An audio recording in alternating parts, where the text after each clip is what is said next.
ছাত্ৰ ছাত্ৰীসকল আজি তোমালোকৰ কাৰণে অনুশীলনী 1.2 লৈ আহিছোঁ আৰু ইয়াৰ আগদিনাখন যেটো দিয়া হৈছে 1.1 এইটো যদি কোনোবাই চোৱা নাই এইটো চাই ল'বা। মৰমৰ ছাত্ৰ ছাত্ৰীসকল আগৰ ক্লাছটোত আমালোকৰ এটা মিষ্টেক হৈছে। এই মিষ্টেকটো হ'ল যে আমি কি দিছিলোঁ যে R1 দিছিলোঁ, এইটো ৰিভিজন 1 বুলি দিছিলোঁ। এইটো ৰিভিজন 1 নহয়, এইটো হ'ব অনুশীলনী 1.1। এতিয়া তোমালোকে চোৱা যে এক নম্বৰটো কি দিয়া আছে, প্ৰতিটো সংখ্যাকে ইয়াৰ মৌলিক উৎপাদকবোৰৰ গুণফল হিচাপে প্ৰকাশ কৰা। প্ৰথমতে কি দিয়া আছে ইয়াতে a কি দিয়া আছে 140, মানে কি হ'ব ইয়াতে যে মৌলিক উৎপাদকবোৰৰ গুণফল হিচাপে প্ৰকাশ কৰিব কৈছে। তেনেহলে কি কৰিম আমি ইয়াতে এইটো কি কৰিম মৌলিক উৎপাদকক ভঙাম। কি হ'ব এইটো কি আছে ইয়াতে 140 কিহেৰে যাব 2 এৰে যাব। তেনেহলে কি হ'ব 140 2 7 গুণ কি হ'ব 14 আৰু লগতে কি হ'ব 0, মানে কি হ'ব 70 * 2 কৰিলে কি হয় 140 হয়। আৰু 70 কিহেৰে যায় 2 এৰে যাব, কি হ'ব 70 35 হ'ব। কি হ'ব 70 2 এৰে ভাগ কৰিলে কি হ'ব 35 হ'ব। আকৌ চোৱা এই 35 টো কিহেৰে যাব 2 এৰে নাযায়, 3 এৰে নাযায়, তেনেহলে কিহেৰে যাব 4 এৰে, 4 এৰেও নাযায়, তেনেহলে কিহেৰে যাব 5 এৰে যাব। তেনেহলে কি হ'ব 5 * 7 কি হ'ব 5 7 গুণ কিমান হ'ব 35, মানে 35 হ'ব। আৰু 35 2 গুণ কিমান হ'ব 70, অৰ্থাৎ 70 হ'ব। আৰু 70 2 গুণ কত হ'ব কিমান হ'ব 140 হ'ব, মানে 140 হ'ব। তেনেহলে ইয়াতে কি লিখিম আমালোকে চোৱা, তেনেহলে কি হ'ব 2 * 2 * 5 * 7। ইয়াত 2 কেইটা আছে দুটা আছে, তেনেহলে কি লিখিব পাৰো 2 স্কয়ার * 5 * 7। এইটোই হল आंसर। কি কৈছে আমাক ইয়াত যে প্ৰতিটো সংখ্যাক ইয়াৰ মৌলিক উৎপাদকবোৰৰ গুণফল হিচাপে প্ৰকাশ কৰা। তেনেহলে কি কৰিলো আমি মৌলিক উৎপাদকক ভঙালো আৰু উৎপাদকবোৰৰ গুণফল হিচাপে প্ৰকাশ কৰিলো। ইয়াতে কি এইটো হল মৌলিক উৎপাদকৰ গুণফল। আকৌ ইয়াতে চোৱা বি নম্বৰটো কি আছে 156, এইটোকো কি কৰিব লাগিব মৌলিক উৎপাদকবোৰৰ গুণফল হিচাপে প্ৰকাশ কৰিব লাগিব। তেনেহলে প্ৰথমে কি কৰিম আমি মৌলিক উৎপাদকক ভঙাম। 156ক কিহেৰে যায় 2 এৰে যাব, 2 এৰে কি হ'ব 7 2 গুণ কিমান হ'ব 14 হ'ব। তেনেহলে ইয়াত কি থাকিব এটা 1 থাকিব, 1 আৰু 6 কি হয় 16 হয়, 1 আৰু 6 কি হয় 16 হয়। 16 কিহেৰে যাব 2 8, অৰ্থাৎ 2 8 গুণ কিমান হ'ব 16 হ'ব। তেনেহলে কি পালো ইয়াতে 78, অর্থাৎ 78 পালো। 78ক আকৌ কিহেৰে যায় 2 এৰে যায়, 2 এৰে গেলে কি হ'ব ইয়াতে 2 3 গুণ কি হ'ব 6, থাকিব কি ইয়াতে 1 মানে 1 আৰু কি 8, তেনেহলে কি হ'ল 18 হ'ল। 18ক আকৌ কিহেৰে যায় 2 এৰে যাব, 2 এৰে কি হ'ব 2 9 গুণ 18। আকৌ চোৱা ইয়াতে কি হ'ল 39, এতিয়া চোৱা 39ক আকৌ কিহেৰে যাব, অৰ্থাৎ 39ক কিহেৰে যাব 2 এৰে নাযায়, তেনেহলে কিহেৰে কৰিব 3 এৰে। 3 এৰে কি হ'ব 3 1 কে 3 আৰু 3 গুণ কিমান 9, অর্থাৎ কি পালো আমি ইয়াতে 13 পালো, অর্থাৎ 13 পালো। এতিয়া চোৱা কি লিখিম ইয়াতে 2 * 2 * 3 * 13, অর্থাৎ 2 কেইটা আছে ইয়াতে দুটা, অর্থাৎ 2 স্কয়ার * 3 * 13। তেনেহলে আমি কি পালো ইয়াতে মৌলিক উৎপাদকক গুণফল হিচাপে প্ৰকাশ কৰিলো। এইটোই হল आंसर। এতিয়া চোৱা সি নম্বৰটো কি আছে ইয়াতে 3825, অৰ্থাৎ 3825। এইটো কি কৰিম আমি 3825, অৰ্থাৎ 3825। এইটো কিহেৰে যায় 2 এৰে নাযাব, 3 এৰে নাযাব, 4 এৰে নাযাব, 5 এৰে যাব। কেনেকৈ ইয়াতে লাষ্টৰটো কি আছে 25, অৰ্থাৎ 25ক কিহেৰে যায় 5 এৰে যায়। তেনেহলে কি কৰিম 5 এৰে কৰিম, কি হ'ব 5 7 গুণ কিমান হয় 35 হয়। ইয়াতে কি থাকে বাকি 3 থাকে, আৰু ইয়াতে কি 2 3 2 কিমান হয় 32, অৰ্থাৎ 32 হয়। 32ক আকৌ কিহেৰে যাব 5 এৰে কেইবাৰ যাব 5 এৰে 32ক 5 6 গুণ কিমান হ'ব 30, অৰ্থাৎ 32 হ'ব। তেনেহলে ইয়াতে কি বাকি থাকিব 2 আৰু ইয়াতে কি আছে 5, তেনেহলে কি হ'ব 25 হ'ব। 25ক কিহেৰে যায় 5 5 গুণ 25। আকৌ চোৱা ইয়াতে কি যাব আকৌ 5 এৰে যাব, তেনেহলে কি হ'ব 5 এৰে কি হ'ব ইয়াতে কেইবাৰ যাব ইয়াতে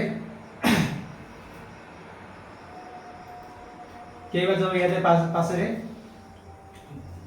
5 এক গুণ কি হ'ব 5 থাকিব কিমান ইয়াতে 2 আৰু কি থাকিব 6 অৰ্থাৎ কি হ'ব 26 হ'ব 26 কিহেৰে যায় 5 5 কিমান হয় 25 হয় তেনেহলে ইয়াতে কি থাকিব 1 থাকিব 1 আৰু 5 কিমান হয় 15 অৰ্থাৎ 15 হয় 15 কিহেৰে যাব 5 3 গুণ 15 ইয়াতে আকৌ চোৱা এইটো কিহেৰে যাব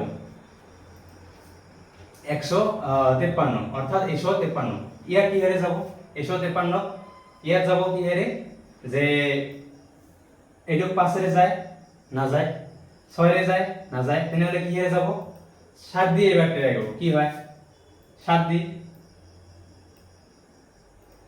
7 রে কি হ'ব 7 2 গুণ কিমান হয় 14 থাকে কিমান ইয়াতে 1 তেনেহলে যাব না যায় তেনেহলে কিহেৰে যাব 8 রে 8 1 গুণ 8 তেনেহলে ইয়াতে কি বাকি থাকে 7 থাকে আৰু কি থাকে 3 থাকে তেনেহলে যাব না যায় তেনেহলে কিহেৰে দিম ইয়াতে কিহেৰে দিম 9 ৰে কি হ'ব 9 1 গুণ 9 থাকিব কি ইয়াতে 6 6 আর 3 কি হয় 63 তেনেহলে কিহেৰে যাব 7 9 63 অৰ্থাৎ কি হবে ইয়াতে 1 আৰ কি হবে ইয়াতে 7 হল এইটো আৰু যায় নেকি না যায় এইটো তেনেহলে ইয়াতে কি লিখিম 5 into 5 into 9 into 17 তেনেহলে কি পাম ইয়াতে 5 স্কয়ার into 9 into 17 এইটোই হ'ব কি ইয়াৰ आंसर এতিয়া পিছৰটো এতিয়া চোৱা 2 নম্বৰটো কি আছে ইয়াতে 5005 অৰ্থাৎ 5005 এইটোক এতিয়া কি কৰিম আমি মৌলিক উৎপাদক বনাম কি আছে 5005 কিহেৰে যাব ইয়াতে 5 ৰে যাব কেনেকৈ ইয়াতে কি আছে 5 আছে তেনেহলে 5 ৰে দিয়া কি হয় 5 5 কেইবাৰ আছে 5 একশন কিমান হয় 500 হয় আৰু ইয়াতে কি আছে 5 এবাৰ আছে মানে 1 তেনেহলে কি হল 1001 হয় এইটো যাব কিহেৰে যাব 5 ৰে দিলে হ'ব না যায় তেনেহলে কিহেৰে দিম 6 ৰে 6 ৰে যাব না যায় তেনেহলে কিহেৰে দিম 7 ৰে 7 ৰে দিলে কি হ'ব 7 1 গুণ কি হয় 7 ইয়াতে কি বাকি থাকে 3 আৰু কি আছে 0 অৰ্থাৎ কি হয় 30 30 কিহেৰে যায় 4 7 কি হয় 4 7 গুণ কিমান হয় 28 অর্থাৎ 28 হয় তেনেহলে ইয়াতে কি বাকি থাকিব 2 আৰু ইয়াতে কি থাকিব 1 তেনেহলে কি হয় 21 21 কিহেৰে যায় 7 কি হয় কিহেৰে যাব ইয়াতে 7 আছে 7 হলে কি হল 3 7 কি হল 21 তেনেহলে কিহেৰে গল 3 ৰে এতিয়া চোৱা কি পালো ইয়াতে 143 অৰ্থাৎ 143 পালো ইয়াতে এইটো কিহেৰে যাব 7 ৰে যাব না যায় তেনেহলে কিহেৰে দিম 8 ৰে 8 ৰে দিলে যাব না যায় তেনেহলে কিহেৰে দিম 9 ৰে চোৱা 9 ৰে যাব নেকি না যায় তেনেহলে কিহেৰে দিব লাগিব 10 ৰে 10 ৰে যাব নেকি না যায় তেনেহলে কিহেৰে দিম 11 ৰে দিম কি হয় ইয়াতে 11 কি হয় 11 13 গুণ কি হয় 143 মানে 143 তেনেহলে কিহেৰে গল 11 আৰু 13 অর্থাৎ ইয়াতে কি লিখিম আমি 5 into 7 into 11 into 13 অর্থাৎ এইটোৱে হল ইয়াৰ মৌলিক উৎপাদকৰ গুণফল এতিয়া চোৱা ই নম্বৰটো কি আছে ইয়াতে 7429 অৰ্থাৎ 7429 ইয়াতে কি কৰিম মৌলিক উৎপাদকক বনাম কি হল 7429 এইটো কিহেৰে যায় 17 ৰে যাব কিহেৰে যাব 17 ৰে যাব তেনেহলে 17 ৰে গলে কি হ'ব ইয়াতে